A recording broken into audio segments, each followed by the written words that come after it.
Welcome to Human Risk, a podcast dedicated to the understanding of human behaviour as a risk. Here's your host, Christian Hunt. Hello and welcome back to the show. On this episode, I'm exploring misinformation and how biases can influence our interpretation of data and evidence. My guest is Alex Edmans. He's a professor of finance at London Business School, and his focus is on purposeful business, sustainable investing, corporate governance, and behavioural finance. He's also the author of a brand new book called May Contain Lies: How Stories, Statistics, and Studies Exploit Our Biases and What We Can Do About It. How a professor of finance came to write that is something that we explore on the show. Now, I'm delighted to have Alex here because I've long been a fan of his research and the way that he's not afraid to call out misinformation. If Alex sees something published that's inaccurate or misleading within his field of expertise, he's never afraid to point it out. And it's the skills that he uses to do that form the basis of what he wrote in the book. In our discussion, we explore why he wrote May Contain Lies, the impact of cognitive biases on decision-making, and practical solutions to navigate a world rife with misinformation. You'll hear about the pitfalls of relying on research that's been produced with a particular agenda in mind, and why, when we're told that an academic establishment has published research, that all might not be what it seems. Alex also explains why the popular belief that if you spend 10,000 hours on a particular activity, you'll automatically be skilled at it might not be all that it seems, and why popular management mantras like "start with why" aren't necessarily as rigorous a way of looking at the world as they might seem. He talks about his own experiences and why his judgment has been just as vulnerable to biases as ours is. And you'll find out why cognitive diversity is important, but also why we shouldn't listen to everyone's views. May Contain Lies is a fantastic book, and Alex is an absolutely brilliant guest on the show. I'm really excited about this episode, so please enjoy, as I know you will, my discussion with Professor Alex Edmans on misinformation. Alex, welcome to the Human Risk podcast. Thanks so much, Christian, for having me on. I'm so excited to have you here. I've long been a fan of what you do on social media and in public, and I'm sure we'll come on and talk about that. But I guess to start us off, you've just written a book called May Contain Lies. How does a finance professor come to write a book about lies? Well, accidentally and unintentionally. So I never thought that I'd write a book about lies and misinformation, but how I got into this topic is that I really enjoy not just doing academic research to sit in a library, but to use this to influence policy and practice. So I often discuss the findings of research, not just my own, but others as well, with executives, with directors, with policymakers. And what struck me is how people responded to the research depended on whether they liked its findings rather than its accuracy. So there might be some flimsy studies which are not done by scientists, but done by consultancies for advertising purposes, which are seen as gospel. And then on the other hand, you have some really rigorous studies, but because they are giving some inconvenient truths, they would be dismissed. So I thought if I spend the next sort of 40 years of my career writing more and more academic papers, this really is not a good use of my time, because whether these papers will actually cut through and have impact depends on whether people like them rather than their accuracy. So let me instead highlight the importance of being discerning with data and evidence and making sure that we respond to it based on its accuracy, not our own biases. Wow. Love that. And so that took you and at the start of the book, you pick two of the many cognitive biases that we know. And I thought it's probably just helpful just for listeners to hear what those are. But I'm also intrigued as to why you stopped there. Were they the two? Was it difficult to pick those two? Or were they just so obviously stand out to you as being relevant? Actually, before that, I might explain why I even talk about biases to begin with. And the reason why the book starts with biases is that many of the mistakes that I highlight in the book, in the cold light of day, people know. Like, we know that correlation is not causation. We know that one example could be cherry picked. It's not the general rule. But we often forget this if we are biased. So if our biases cause us to want to believe something, we switch off our discernment. And so there are two particular biases that I focus on, and I'll explain shortly why I focus on those two. But let me explain them first, and then the rationale shall hopefully become clear. So one bias is confirmation bias. That's the idea that we have a view of the world, and if we see something that's consistent with it, we lap it up uncritically, we're not going to be discerning, we'll just believe everything it says.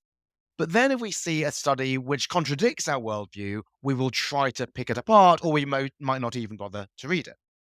Now, confirmation bias, that applies to issues about which we might have strong views. That could be immigration or climate change or the value of diversity, equity, inclusion, the value of ESG. But then there are some topics about which we don't have pre existing views. And so that's why I put in a second bias and why I could stop with that second bias. So that second bias is called black and white thinking. And this means that even if we don't have a predetermined view, we think that something is either always good or always bad. It can only be one or the other, and there aren't any shades of grey. Loved it. As I was reading the book, and what I really loved was that you focus quite extensively on your own experiences in a very self-critical way.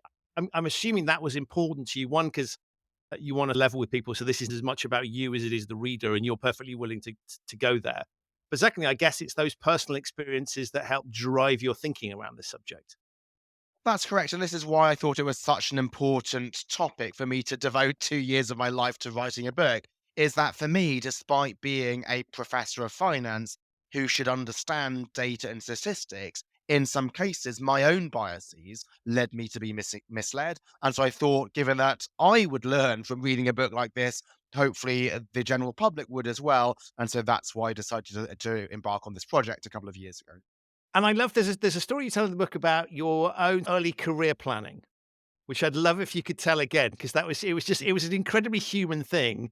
And I loved it because it sounded very, very logical. Obviously, had you followed that, you wouldn't have ended up where you'd ended up. But can you just tell that story? Because I think it's a really good illustration of the sort of just the mirror that you put on yourself, but also the kinds of examples that are in there. Certainly. So in the UK, you have to specialize pretty early. So you have to choose your A levels age 16 or 15. And those A levels are important because certain A levels could shut you off from something at university, and then that shuts off a future career. So if you want to become a doctor, you typically have to do a medicine undergrad degree, unlike in America, where it's postgraduate, so you've got more time to decide.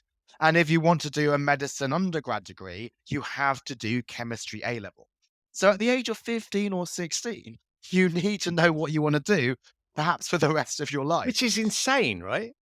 It is insane. And because it's so insane, my school tried to help us by giving us some psychometric tests. But when we did these tests, they had you do things like draw a forward S, then a backward S, and keep alternating. And we thought, well, how is this going to help us to know whether to become a doctor or a lawyer or a teacher? So my friends, and by friends, obviously my friends and me. So this is not just me trying to blame other people. So I am exactly to blame, as much as to blame as them.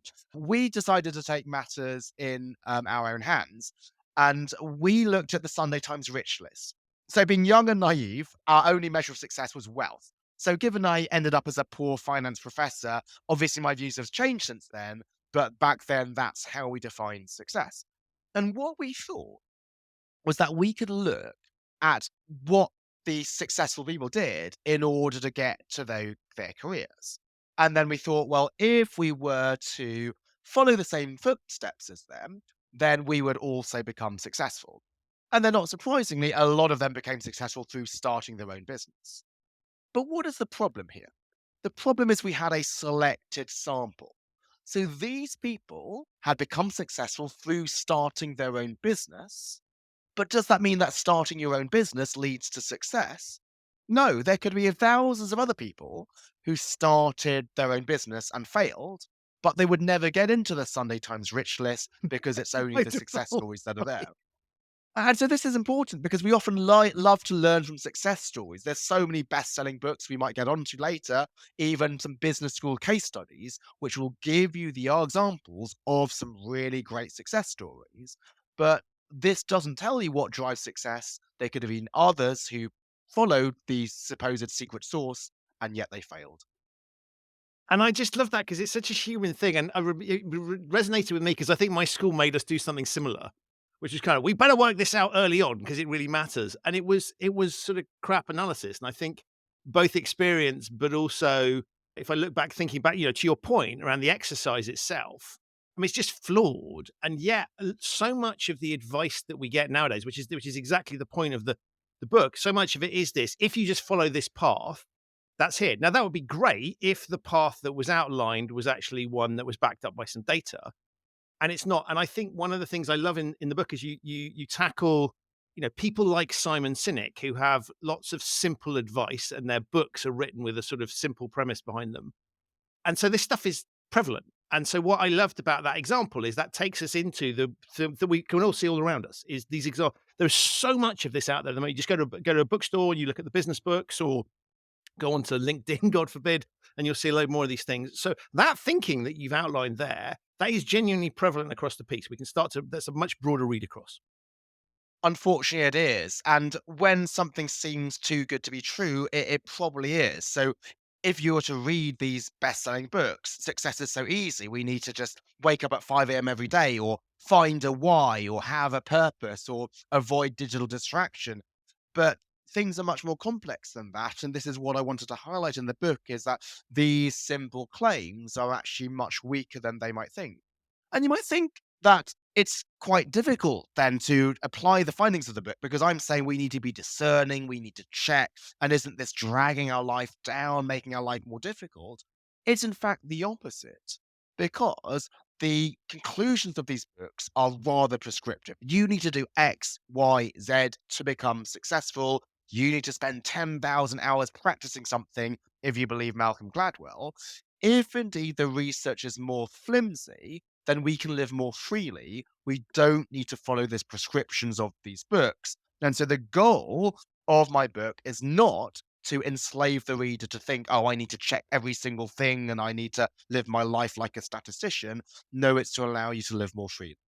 And on that 10,000 hours thing, I thought it was a brilliant thing where you rightly point out that, well, even if that were correct, it doesn't say in what time period. And I just thought that was a really brilliant little bit of analysis, because we assume crack on as quickly as possible. And if I get to my 10,000 hours, job done. So even if that were a sensible strategy, I love the fact that you sort of dissected it and said, well, that doesn't give you any sense of time horizon. And then you produce lots of other bits of evidence that sort of show actually it's not necessarily as simple as that. Yeah, so there's so many problems with that rule. So let me just explain the rule. I know that many listeners will know it, but just in case they don't, what Malcolm Gladwell claims is that in order to be successful at anything, you need to invest 10,000 hours of time into doing this. And he cites some studies which seemingly support that, but they absolutely don't. So there's many problems with the studies. One is that this main study that he calls Exhibit A is a study just on violinists. That doesn't apply necessarily to other fields. So Gladwell claims it applies in any case to science, to chess playing, to neurosurgery, but those are all very different contexts than violin. But also a problem is that this did not measure the link between practice and success. It measured the link between reported practice and reported success. So how is that a problem? First, what do you mean by reported practice? They asked the violinists, who are now 23 years old, how much they practiced when they were 5. That was 18 years ago. Many people can't remember what they had for breakfast this morning, let alone how much they practiced 18 years ago. And so this big problem is reverse causality, which is if you're a great violinist today, you probably will say that you practiced a lot when you were young. Whereas if you're a bad violinist today, you won't admit you practiced a lot because then you'd have to admit that you put in all of this time when you could have been playing football, could have been playing Call of Duty, and then you just didn't succeed anyway. Just like if you did the London Marathon, you got a bad time, you will say, I just didn't really train for it. So it could be success that drove your recollections of practice rather than practice leading to success. And the success is not even success. The success was how good your music teachers thought you were, rather than there being an objective measure like your 400-meter time. And so, why is this an issue? If the teachers know the students practice a lot, they might be more likely to say that you are going to be a good violinist in the future. So, even if practice is causing their assignment of your ability, It could well be that this is just a perception. They think people who work hard are actually good when they're not. It's just difficult to measure the objective ability in violin playing. Back to the personal examples you give, you talked about some of the other decisions that you've had to make and the challenges in your personal life, let alone your business career. And what I thought was interesting was, as you've hinted at, this isn't a book or a philosophy, if I wanted to be bold about it, that says we all have to turn ourselves into experts on everything. It's what you're trying to do, I sense, is help people navigate things. So there's lots of decisions that we have to make. There's lots of information out there. And how do we go about identifying the information that we should pay attention to that's going to be relevant? And how do we identify bullshit? You're absolutely right. Because people might think, why do they want to read a book by a finance professor on scrutiny and discernment? Because my day job is to scrutinize academic papers. Most normal people will never read a single academic paper throughout your life. But what I'm trying to argue is that research is everywhere. Whenever you are trying to engage in self improvement, develop good habits, be better at time management, you are acting on the basis of research. Whenever you want to improve your diet or your health or run a marathon, choosing high intensity interval training over low intensity steady state, you are acting on the basis of research. Whenever you're choosing to breastfeed or bottle feed your child, that is also guided by research. And what is really important is to make sure that the research that we are trusting our important decisions to, such as parenting, such as diet, such as exercise to, is actually research that's rigorous rather than peddled and spreading because it plays in our biases. And it struck me as I was reading it that we've got a democratization of opinions, reviews, in the sense that the internet and mobile devices and sort of websites like TripAdvisor or even other social media sites give us access to, well, one, give us all the opportunity to spout opinions and share those with other people. It gives us, there's a lot more data out there now. And so the dynamics that you're talking about in the book have always existed for humans. But I Yeah. think there's a greater level of complexity now because actually we're overwhelmed with this stuff. And so the voices that we might choose to listen to in that sort of fog of information could well be the wrong ones. But this isn't anything new, right? This is built into the human OS, for want of a better phrase. It's just that we've got to watch it even more now because of the ways in which we have access to information. That's it. So misinformation has always been around. So you might think, well, what is new about this book? Shouldn't it have been written 500 years ago? But what is different today is, as you mentioned, it is the ease with which misinformation will spread, in part due to social media. So why is that a problem? So right now, anybody can produce misinformation and it can become really, really famous.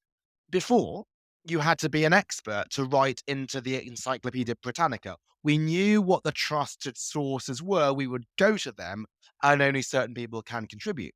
But nowadays, who can write a book? Anybody can write a book, and even if you have no expertise, that book will do very well if it says what people want to be true. So, going back to Simon Sinek, he was a former advertising salesman. He is neither, number one, an academic scientist who studied what drives company performance, nor number two, a top executive who has lived it and seen what has driven performance at his or her firms, nor number three, a journalist with expertise in synthesizing the findings of lots of different research and lots of different accounts. But because of this nice idea, if you start with why you're successful, which plays on confirmation bias because everybody thinks I can come up with a why. So if that's the secret to success, anybody can do it as long as I buy the book. He can spread this tale, and then a lot of people will unfortunately lap it up. Another problem is if I switch from the producer of misinformation to the consumer of misinformation, the fact that we can get information through the internet so easily just on our phone means that we can always find a study to support our viewpoint. So if after this podcast I want a lot of an excuse to drink red wine, not because I need to after speaking to you, but because I You just might want to well get need drunk. to. That's fine. That's a legit conclusion. But if I just want to drink loads of red wine, then I can I can Google why red wine leads to longer life. And I'm sure I could find tons of studies which support that. And then if my wife doesn't want me to drink our wine, then she could Google why red wine harms life, and she could find some other studies which oppose this. So we like to bandy around this phrase, research shows, studies find, evidence proves. That means almost nothing because you can almost always find a study to support whatever you want to support. So what really matters is the quality, the rigor of the research, not just the existence of a study. And I loved the way you looked at the world of academic research. And you were looking at things like job titles and saying, well, not all professors are the same. And then I also really like the point you made about we often the institution gets cited, even if there's been no verification by the institution of it. So a piece of Harvard research, that's the way the press summarizes it. And so even if we look at something that we might on the face of it trust, maybe the heuristics that we use to make decisions allow us to say, oh, that's come from a reputable institution. The points that you're making in there is that actually some of those, even what feels like a sensible process, here's some academic research, actually can be quite dangerous. Yes, absolutely. And so the problem is that misinformation is everywhere. So even sources we think we can trust may still be misleading. So I start the book by talking about the House of Commons Select Committee, which completely misquoted some research and continue to do so even when I pointed it out to them and they admitted to this. And then other times that people will claim to have rigorous research if they say it's done by a professor or it's done by Harvard University when lots of people call themselves professors when they're not professors or even doctors. They just give themselves the title and nobody really checks. And then what does it mean to have a study by Harvard University?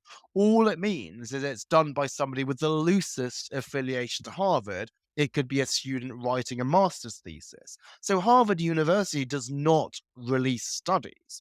It's not like UBS, which requires institutional sign off to release a study. Anybody with the loosest affiliation can put it on their website, and then this could be called a Harvard study.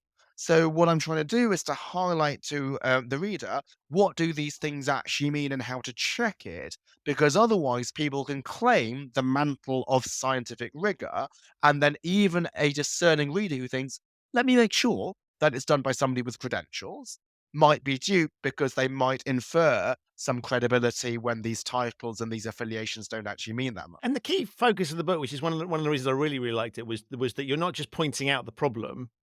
You're saying, as it says in the title, right? This is and what can we do about this? And so you make a real strong play for critical thinking and the need to teach that, and give some examples of that. And I wondered whether is it your sense that we've never had that, or is there just a greater need for that critical thinking nowadays?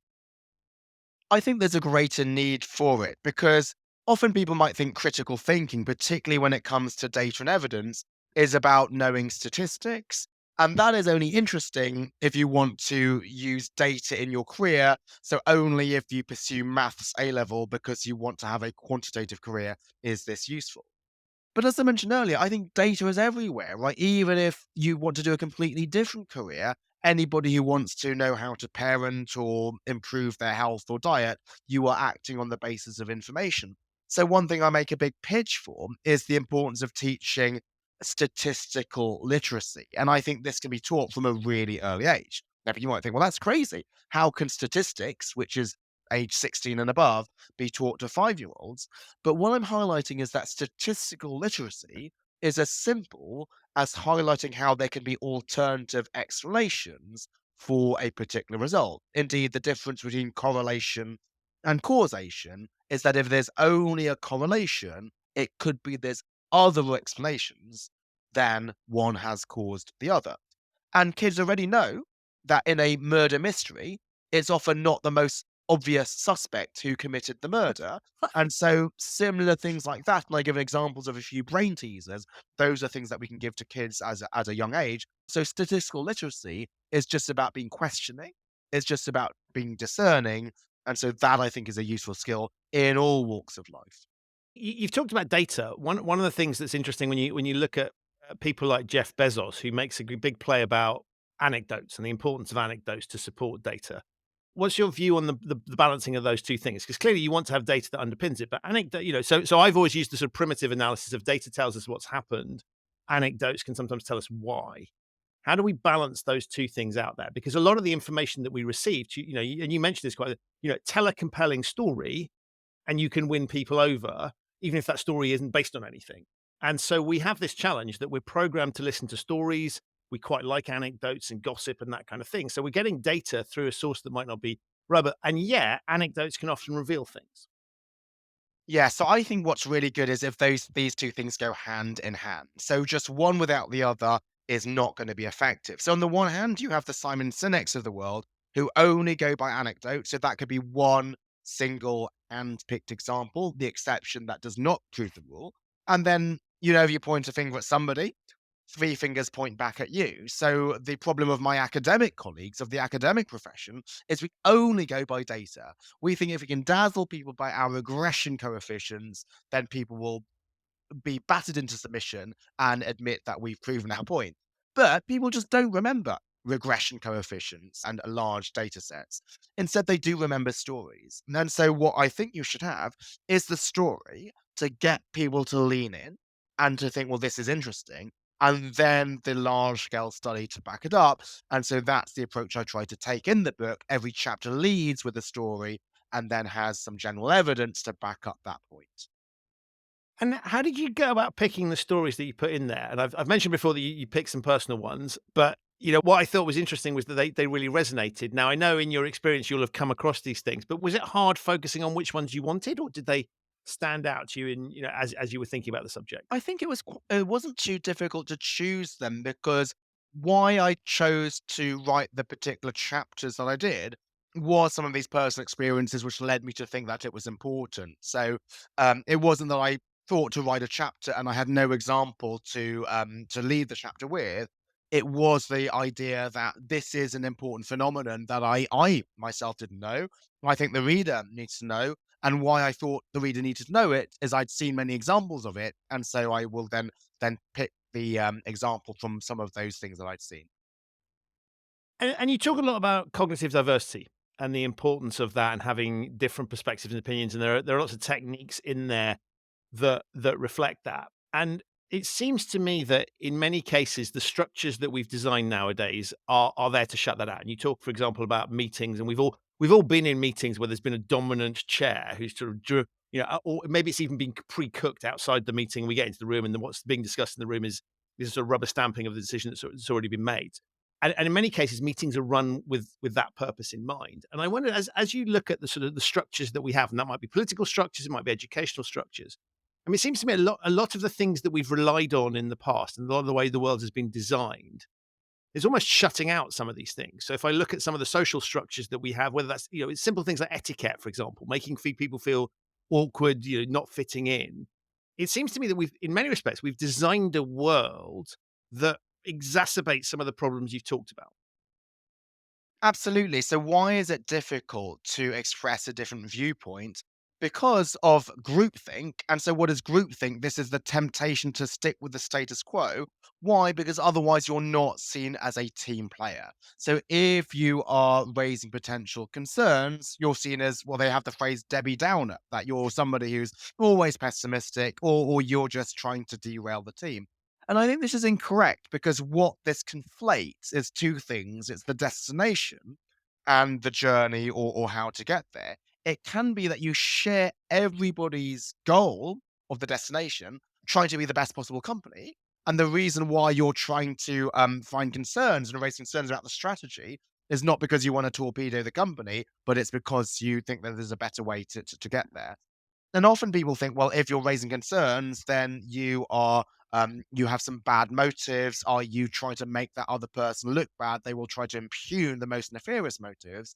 But instead, what's really important for a corporate culture is to allow and give space for people to express different types of opinion so that you can have true cognitive diversity. And then anybody who raises concerns, people know that that's within the spirit of really trying to be constructive. And so this is what I try myself. So after writing the book, I probably completed it 1 year before I actually handed it into the publisher. And then I sent it around to people I trusted and told them, please critique it as much as possible. And because they'd given me constructive critiques in the past, I knew that I could trust them. And when they were criticizing my book to me, I knew they did it entirely within the spirit of trying to make it better. And I think we should always try to have that approach within organizations, and in particular, when critique is public. It's easy for them perhaps to give criticism to me in private on my book by email, but I think if critiques are in public and they're constructive, then that should also be something which is welcome. And I sometimes try to do this on social media when I see some studies circulating where unfortunately the evidence does not back up the conclusion.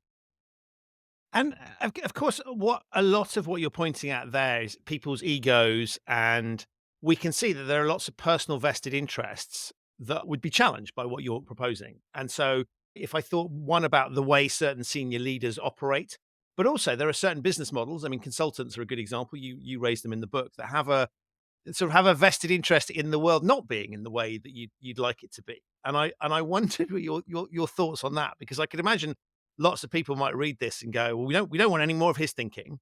And you're very good at calling these things out in a respectful way, but nonetheless you call them out very, very clearly on social media and in public. But there are large swathes of business in particular, and probably politics as well, that I guess wouldn't necessarily want the world to move in the direction that you're proposing in the book. That is correct. And so, why might some, certainly not all, but why might some consultants be resistant? Well, one of the things I highlight in the book is there's a lot of research produced by consultancies like McKinsey, where I would not call this research, I would call this advocacy. So, what do I mean by this? I think research is you don't start with a particular conclusion, you start with an open mind and you let the data speak. And this could be looking at, say, the link between diversity and company performance. But with advocacy, you have a position that you would like to show, and then you reverse engineer or cook the data to give that result. So McKinsey has a series of papers claiming that diversity unambiguously improves firm performance. Why would they want to give that result? It's great for their branding. It suggests that they're a beacon of diversity and inclusion. This then means that they're a nice consultancy that people will want to hire. They might be seen as really progressive, but they would never write a report which finds the opposite, even if that's what the data showed. Why? Because they only want to give one particular result. Their goal is advocacy, not scientific inquiry. So, what I show in the book, and also some of the posts on my website, maycontainlies.com, is a lot of these diversity studies are really, really flimsy. And note that in order to make sure that I don't get cancelled for being anti diversity, what I really stress is that my goal is to have diverse organizations. I'm actually an ethnic minority myself. But why I say these diversity studies are incorrect is that their approach is far too simple. They reduce the totality of a person to just their gender and ethnicity. That's the only measure of diversity. Gives the impression that if you're a white male, you can never add to diversity, even if you're the first person in your family to ever go to university. Even if you're in the north of England, there's a lot of regional inequality in the UK. Just having a different accent is something that can lead to people having certain perceptions. And so I'm saying, well, we still want to build diverse organizations. So my quibble here is not with the goal, it's not with the destination, it's about the journey, reducing something as complex as diversity to just gender and ethnicity. And there's a certain, I guess, honesty to it. So one of the things I thought was interesting is, as we live in this polarized world where we want things to be simple and they're either good ideas or bad ideas, and we can think about, I don't know, Brexit would be a good example in the UK, where whichever side you sit on, you'll tend to just see your side as being right and the other side's completely wrong. What I thought was interesting was you're almost pointing to a degree of honesty about the complexity, which is to say, because we open this thing up and say it's not as simple as you've just outlined in your, the simplistic view of the world, the things that the way politicians often sell simple solutions to things, that makes it harder, right? Because we have to admit that there's lots of complexity there. But actually, that in a way removes a weight from our shoulders, because we instinctively know that. We instinctively know that things can't be that simple. And so I like this because I felt you were injecting a sense of honesty into the world and going, it is a bit more complicated than you might like to present it. And that's okay, right? Because that's how we know the world is.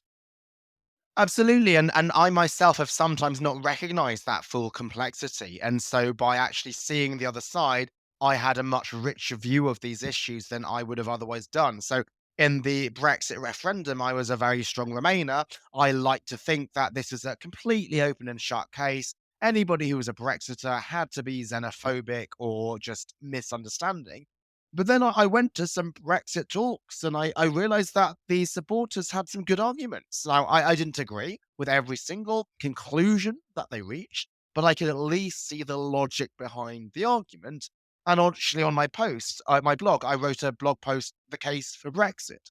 I used to have a post, The Case for Remain, but I wanted to put the other side there to show that there were actually two sides to this rather contentious and heated issue. And even though at the end of the day I still came down in favour of Remain, I was certainly not one of the people after the referendum saying we need to have a second referendum, because I thought this was a democratic process and I thought reasonable people could have voted for the other side. And so I was comfortable with what I saw to be an outcome which was achieved democratically. And I loved when you talked about the experience there. I loved the fact that you were telling the story about you got details of a talk that a famous economist was giving, and you signed up for it on the presumption that because of who they were, they'd be on the same side. And I love that, and I thought that was super interesting because it was a really good example of that sort of very quick presumption. Well, I know where they're coming from, and clearly they'll be on my side of this thing. And so you then went through that process of actually realizing that wasn't the case, but I'm still going to go along anyway. Yes, so this was a talk which was a reunion event for alumni of Merton College, Oxford, where I was an undergrad. And it said, well, the speaker will be Roger Bootle of Capital Economics. And Roger Bootle was an alum. Since he's a Merton person like me, he must be a good old Remainer like me.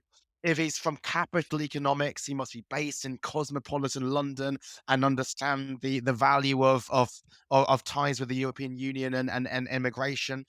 But no, his view was different, and this is why a very reasonable people can disagree on the same topic, and that's why it's important for us to listen to these different viewpoints.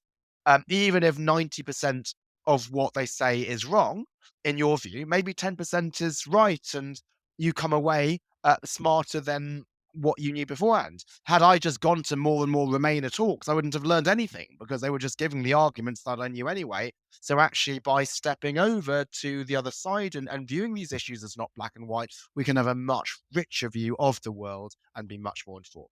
And is there a point where we have to draw the line? Because there'll be certain, so there's a point where freedom of expression has its limits. Is there a point where cognitive diversity has its limits, where we might say, well, that's so beyond the pale that we shouldn't? Or is it implicit in what you're saying that actually all views should be listened to on some level?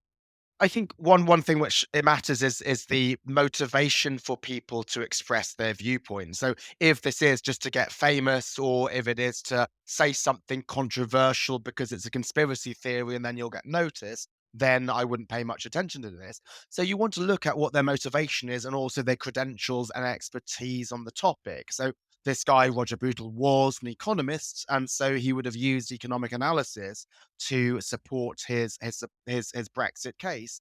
Whereas you now have lots of people who are starting to speak out about climate change or artificial intelligence or sustainable investing without any expertise in that topic. And so it's not clear that you should necessarily listen to them.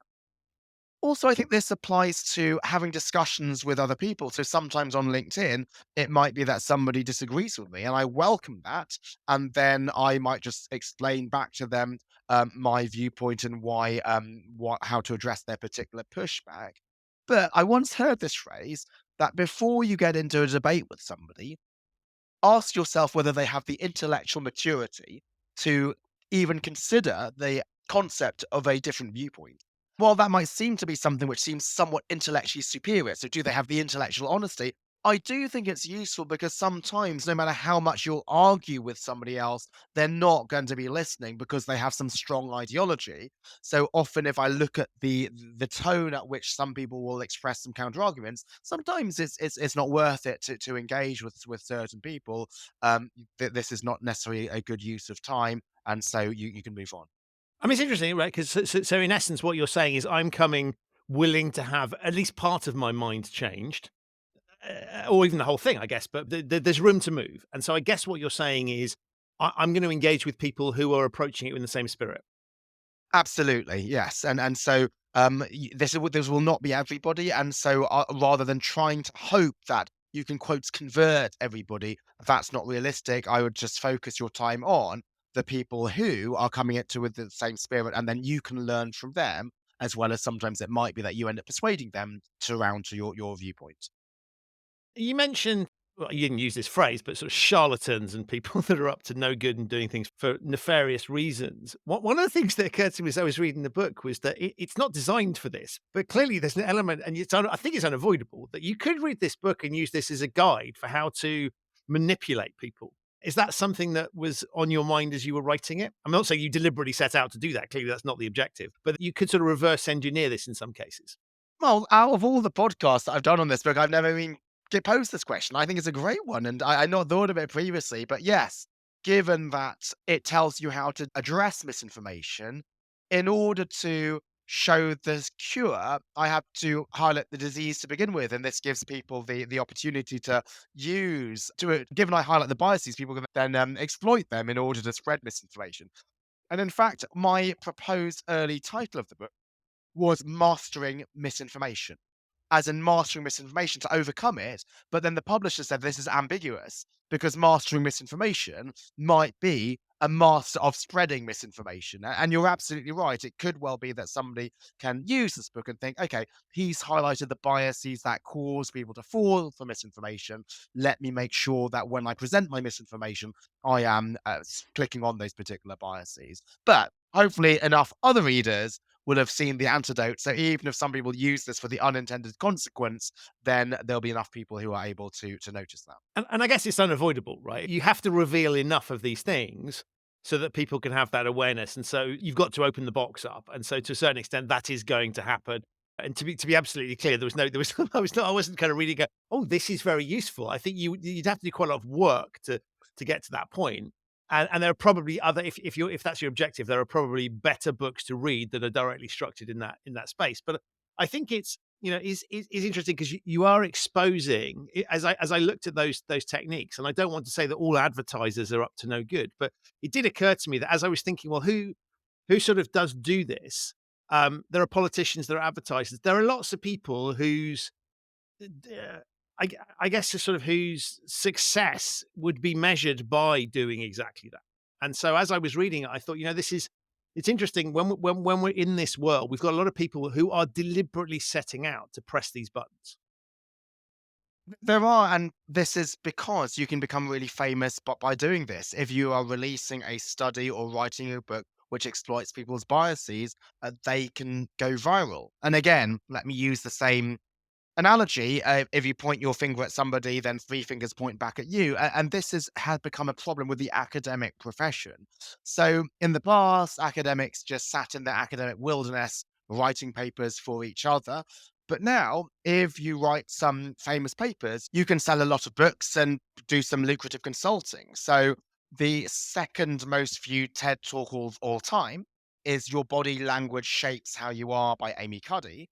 This claims that if you stand in a victory pose or a power pose before a job interview or an interpersonal talk, then you'll succeed. Now, that research was found to be irreplicable, yet despite that, at the time I wrote the book, then the book by Amy Cuddy was one of the editor's picks on Amazon. So it had been debunked 8 years earlier, but as the expression goes, the lies go halfway around the world before the truthers put their laces on. So you can get a huge payoff, and even if you're found out, you can still be successful. Right now, there's a controversy over Francesca Gino at Harvard Business School. This is the researcher with some highly influential papers on dishonesty, and now people are arguing that her research itself was dishonest. So she fabricated her data allegedly. Several of her papers have been retracted, and she's under investigation by Harvard, and that could lead to a dismissal. Now, I'm not going to weigh in on that case. I don't have any unique information about it, but just to highlight that she was extremely successful. And if this was something which was the product of fraud, it may well be that it doesn't matter because she can live off those royalties and the consulting income for the rest of her life. That points towards a societal problem, and at the end of the book, you look at societal solutions. And what I thought was really interesting was there were dynamics I'd never considered before. So you make a point about endorsements, and one of the reasons we might buy books, for example, is that it's endorsed by lots of people. And you're saying, well, that should be recorded somewhere. How many other books you've endorsed? I thought that was really interesting, shining a light and providing transparency on things. And it seemed to me that a lot of the techniques that you were suggesting for solving these problems from a societal perspective was we need more transparency. Absolutely. So many books on them. They have endorsements by the most famous people, but has the famous person even bothered to read the book? In many cases, they don't. So why do they endorse it? They're just doing a favor to somebody. Maybe it's because you covered their work prominently. Sometimes they use it as personal advertising. So there's some authors who write endorsed by X, New York Times bestselling author of book A, B, C, and D in order to advertise their own books. And so, because you can endorse a book with no repercussions, even if the book turns out to be fraudulent, like the people who endorsed Amy Cuddy's book, nobody even knows who they are. Yes, you could look it up if you bought the book and looked on the back, but there is no record of who's endorsed what. It should be, I think, similar to equity research. So there is a database where if an analyst touts a stock as being a strong buy, and that stock goes belly up, then this is on his or her record. There is no centralized database for endorsements, and even the endorsers themselves, they should perhaps have to disclose this on their website as serial endorsers so that we can see how liberally they lend their name. If they've endorsed thousands of books, it's very unlikely that they've read each one. And I thought it was interesting because if we looked at other contexts of how do we deal with, say, conflict of interest, which I would see this as being in some respects, we require disclosure of that. That's one of the ways that we manage that particular thing.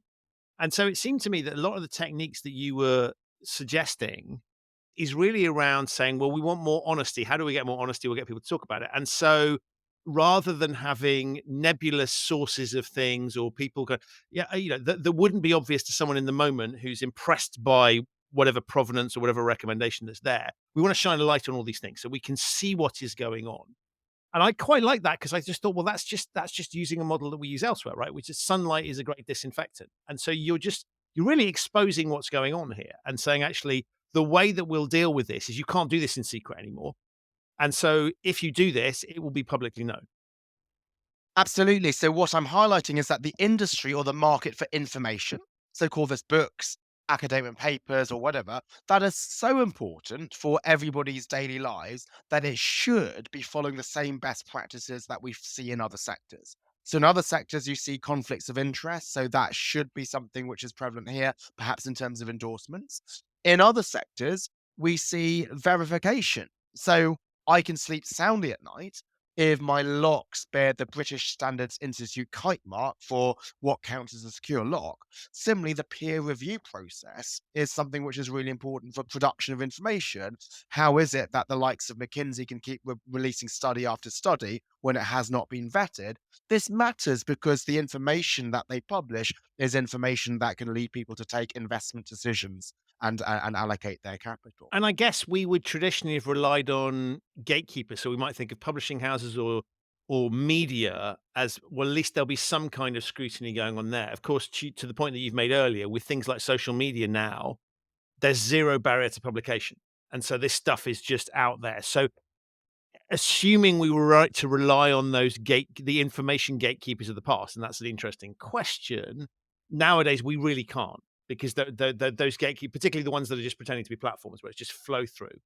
Therefore, your point is we just need to. The only way we can manage that is to have the light shone on this and have visibility on it because we can't trust that somebody else is doing the equivalent of your sort of the BSI standard on your lock. That's true because there are few gatekeepers anymore. So there was our gatekeepers for scientific journals, but McKinsey just self-publishes their own study. Like they just put it on their website and it spreads because of the McKinsey name. And McKinsey is a premier management consultancy. So it sort of pains me to highlight the concerns with the research because they're great at something which is really important. Consultancy, some companies come to them with their biggest problems, McKinsey will sort them out. But that is a different skill from doing scientific research, and that's what they're now engaging in, and they can do this with no gatekeeper. And I think because we don't have gatekeepers, the onus then is on us, the consumer, us, the reader. So that's why I wrote the book to try to equip the reader with the tools to spot misinformation, but then also to try to ask how to deal with this. And as you highlighted in an early question, these things are hopefully simple. So the steps and the checks that I suggest, they don't require any knowledge of maths or statistics. I do not have a single equation in the book All I'm trying to encourage is the same common sense and the same discernment that you might see if you see a phishing email or if a used car salesman tries to sell you a car and you might actually have some discernment and doubt as to whether it's as reliable as he or she claims. And I'm interested when you were talking about consulting, and I sense you're being slightly polite there, because if I looked at why people call in people like McKinsey, very often it is to justify a decision that's already been made. In other words, the exam question isn't to work out what the best answer is; it is to justify the strategy that's already been put in place. And so, in many respects, I would argue that the strategy consultancy business model, and I'll go broader than just the pure strategy consultant. Often you're paying for these people to come in to give you some form of validation for a decision that's already been made. In other words, you're not open to alternative perspectives. And so I would, in many respects, say the entire business model that's there is often going against what you're talking about, right? Which is you're saying let alternative perspectives in, let's let the truth out, let's be honest about the dynamics here. In many respects, the way that they come in and write their reports is, the chief exec wants confirmation that the strategy they've already concocted is going to work. Yeah, that's it. And so that is a good point, actually. So some people do use consultants that way, is that they know they want to take a decision to downsize and they want to just blame the consultant. So they bring in McKinsey who's do the analysis and says you actually should cut your workforce. And actually, if that is the case, then it's not too surprising that they take the same approach to their research, right? You know the answer that Right. you have to deliver. And just like with a consultancy assignment, you come up with the PowerPoint slides to justify it. Here you come up with the data to justify the claim that, say, diversity improves performance. And so maybe isn't too surprising that they end up doing that type of research, if indeed that is the approach to consulting. But I will say that the politeness was hopefully not too perfunctory, is that hopefully there are many clients who genuinely don't know the answer and are wanting to inquire. But certainly I take your point, Christian, having worked in the investment banking industry myself, where sometimes the client knows they want to buy the target, they know how much they want to pay, they just need an analysis they can take to the board in order to get this approved.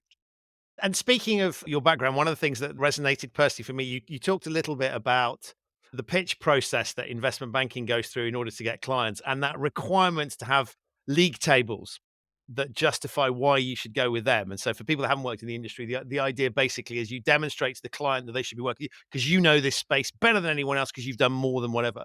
And so as you were talking about your experience, it reminded me of mine where I'd been required to pull together. We need a league table that shows we're number one. So let's do IPOs on a Tuesday and therefore we can produce that stat. And the thing I thought was interesting was that as I read it, I thought, well, you know what? As I was doing it, and this is the way you describe it in the book, as I was doing it, I kind of knew that this was not right and that this was a fudge. And that I was being incentivized to, I had to produce, as you describe in your thing, you can't go back and say we're number two. You've got to come back and prove that we're number one to get this slide to make the deck completed. And I thought it was interesting because I think this is actually quite a helpful guide for people in jobs to think about. This isn't just about your personal decision making, the personal information is if you're sitting in your job and you're feeling uncomfortable. I think a lot of the reasons that we often feel uncomfortable is that we're doing some of the things that you're talking about. And so that might be people working in marketing, might be people working in banking. There's a sort of sense of you can really think about, well, if I'm engaging in the act of producing misinformation, or even fudging things slightly, even if it's not massive, then there's quite a helpful thing here, I think, to sort of to get that more comfort. So there's a heavy element of ethics to this, I guess. Yes, there is, and often when there is a particular result that you want to give, then there's all the incentives to deliver that particular result. Now, one might say, well, my book is just wishful thinking. So, as a junior employee, you're not going to tell your managing director, "Hey, let's show the actual data where we're number three." The managing director will say, "Well, I'm going to lose my job or not get my bonus, and then you're going to lose your job." But your actual latitude to be ethical might be higher than what you think. So there was a time where, in my second year at Morgan Stanley, we were asked by the client, Abbey National, to do a pitch. And the pitch obviously will try to explain why you're the best bank to do this transaction. And what they wanted to do was to sell Porterbrook, which was their train leasing company. And so, what Morgan Stanley should have done was to explain why we are number one in sales of train leasing companies, why our credentials were great, and how we would realize more value than any of our competitors. But my boss didn't do this. So he said, actually, don't hire Morgan Stanley. He's actually said, don't hire anybody. Why? Because our analysis shows that you're not going to get a good price at this time. We would advise you to delay this sale. Now, my boss was a third year executive director.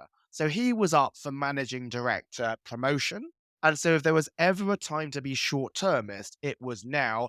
Print the ticket, make the money, become managing director, and it doesn't matter if if Abbey National would have got a higher price later, they would have never even known because they would have never seen that different decision.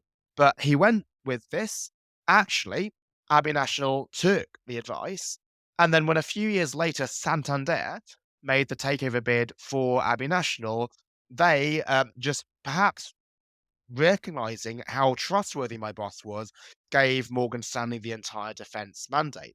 So my boss, who I've been really impersonal about, he's a guy called William Chalmers. He's now the chief financial officer of Lloyd's, and it's great that a leading bank has such an ethical person being one of the senior executive directors. What's interesting when you talk that, and I love that example, it is because again, it reminds me of that idea that black and white. So if I think, if I look back on my time in banking, I'm always thinking about the awful things. Those are the stories that resonate. I'm not thinking necessarily about the good ones, which is the key point of your book. But I mean, it almost occurred to me that even if you can't influence things in the moment, at least you're equipping people with a toolkit to recognize that that's what's going on. So you may have to do things that feel uncomfortable, but at least this is pointing direction. You know that, and you can make a decision about your longer term career position. And so what I liked about it was in exposing the methodologies and approaches there. I would say to people, if you're reading this and finding yourself in a position where you're having to do some of these things, then at least just be aware of what the impacts are, right? Don't shy away from it. Let's open that box and think about it. And then you can make longer term career decisions. And so I thought this was, for me, a lot of the things you talk about work on a personal level, they clearly work for senior leaders in business contexts. And the point that you make in the book is very much around, you need to be in a senior position to be able to influence some of this stuff. But I think it's also helpful for people just to diagnose, where am I at? What's going on in the environment around me? And just recognize it, even if you can't change it. Yeah, and also this is one of the motivations for writing the book is to make this as much widespread as possible, these problems with information, because often you think that you're the lone minority person who's got concerns. But if these problems of data and evidence get more widely known, this is why I really appreciate platforms like your podcast to disseminate them, then it may well be that there's other people in your organization who are also about the ethical presentation of the data. So you're in a silent majority, not a silent minority. And maybe if you start to speak up, then this will catalyze a few other people. So, like in my first book, Grow the Pie, which was on a completely different topic, it was on ethical business. I spoke about the time where I first said thank you to a graphics person in the investment banking department. And no, normally graphics is the most abused team Yeah. because you give them stuff to do. They don't do what you want, even though it's your fault for not explaining this correctly. Um, and so you shout at them. So when they gave good work, I thanked them, not to be seen as a goody goody, but just because I was genuinely grateful. They finished the work so I could go home an hour earlier. But because when I said thank you, people heard me, then other people started to say thank you themselves, and then you can actually start some positive trend. So here in the case of misinformation, if you're saying, well, actually, here's a different way to present the data, or maybe we're going to present this as a correlation and not claim causation, and there might be others who think that same way, and then you might just slowly start to change the approach to data in your organization. So shifting whatever the equivalent of the Overton window is from an ethical perspective, but shifting that a little bit. Absolutely, and then even me as a very junior analyst was in my small sphere of influence, actually realized that this was not as small as I thought. Yes, it clearly was gonna be less than a vice president or a managing director, but you still have greater influence than you think. And because even if you think you're only one person, you are often the silent majority. There may be many other people who feel the same way as you, but they're just looking for one person to start the ball rolling. Alex, as I said to you at the beginning, one of the things I love is that you're out there saying. So not only have you written the book with some great examples, but you're also calling this stuff out. So you see things coming out, and you're very willing to publicly point out in a respectful, engaging way. But nonetheless, you will call this stuff out publicly. Does that feel like a mission for you that you want to do that? What's because I could see a world where you could write the book You can think this stuff, but taking a public position on it, I won't say it comes at risk, but you are putting yourself out there. And I wonder what drove that. Thank you. It's because in a unique position that I'm lucky that I do understand data and evidence. So there's not many people who can highlight the flaws in these studies, um, because this is why these studies have been so successful. They've gone unchallenged. But also, I'm somebody who really likes to engage with practitioners in the public. So it could be that other professors could notice, but they don't bother because their only goal is to write for other academic journals. Why would they want to waste time engaging on a McKinsey study? But these topics like diversity, equity, inclusion, these are really important to me. And for me as a professor, my goal is to influence the practice of business, not just to climb the academic hierarchy and be seen as smart by other professors. I think the third aspect is if you want to put this critique, you need to do so in a very clear way. So you can't just explain this based on statistical jargon because nobody can understand it, but also, as you highlight, in a constructive way. So to say why I'm quibbling with this study is not because I'm anti DEI, I'm actually pro DEI. But when you reduce diversity to these demographic characteristics, you don't get the answer that people want. And so really what you're saying is if you clock something that's on a subject that interests you, you're willing to go for that. I mean, I'm presumably you're seeing this stuff everywhere. I mean, I could think of adverts. This, I mean, is it exhausting for you? Because if you started to look for it, you'll find it everywhere. Yeah, so that's why I try to limit it to my topics of ESG, sustainability, and DEI, and also why I have some latitude to comment on them is because I have lots of pro ESG work and pro DEI work. Then, if I was to push back on some of these studies, then people know that it's not because of some ideology, it is only because of the evidence. Got it. Amazing. I could keep talking to you forever, but I'm very conscious of your time. So I want to say, firstly, thank you for writing an amazing book. It comes thoroughly recommended. I felt seen as I read it on a number of occasions. So I'm reflecting on my decision making process and things I've said and done in the past. And that's been very helpful. But also, I think it's helping me to navigate and to think about the world. So that's fabulous. Thank you also for what you do in public because it is terrific. But above all, thank you for being an amazing guest on the show. Before I let you go, remind people what the book is called. It's called May Contain Lies: How Stories, Statistics, and Studies Exploit Our Biases and What We Can Do About It. Fabulous. I will put links to that and some of your other pieces and your website in the show notes. But Alex, thank you so much for being a great guest on the show and for your time. You're very welcome. I really enjoyed the conversation, Christian. So that's it for this episode of the show. My enormous thanks to Alex for appearing and to you for listening. To find out more about Alex, his research, and his book May Contain Lies: How Stories, Statistics, and Studies Exploit Our Biases and What We Can Do About It, in the show notes, there are links to those there. If this is your first time listening to the Human Risk podcast, thank you so much for joining us. You can subscribe wherever you get your quality audio content. It's available on all of the major podcasting platforms. If you like the show and have yet to leave a review or rating for it, please do so. It really does help and allows me to continue to attract high-quality guests like Alex. To discover episodes of the show that you might have missed, visit the show's website, which is humanriskpodcast.com.